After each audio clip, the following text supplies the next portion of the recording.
Hey guys, we're out here today to inspect this disc attachment that we pull behind the tractor. It's kind of an attachment that gets forgotten about, but there's a lot to this thing that takes some good inspections. You'll see a bearing we got right here. There's 8 of these on this machine. Each one of them has a grease zerk.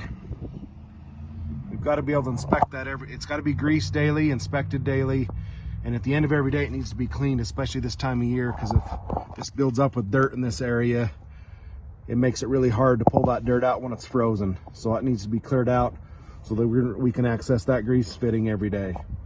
Another thing we've just had problems with recently on these bolts. If this nut right here becomes loose and that bolt dangles, it'll cause that bolt to bend. And when it bends, it's really hard to fix. So we had to replace a bunch of the bolts on this particular machine because these became loose and no one caught it. And there's 2 bolts for every bearing.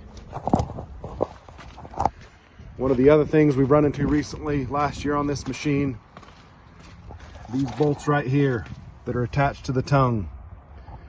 Last year we had one of these bolts come completely out, one of these pins. It caused this entire arm to break off, and we had to send it down to the weld shop, and it was a giant maintenance issue. So we've got to be able to inspect these.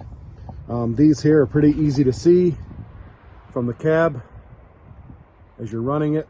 You need to keep a visual on those and make sure they're intact at all times. So anyway, just a couple things on this particular attachment that get neglected, but they do tend to cost us a lot of time and money if we neglect these things. So anyways, quick improvement video. Be safe.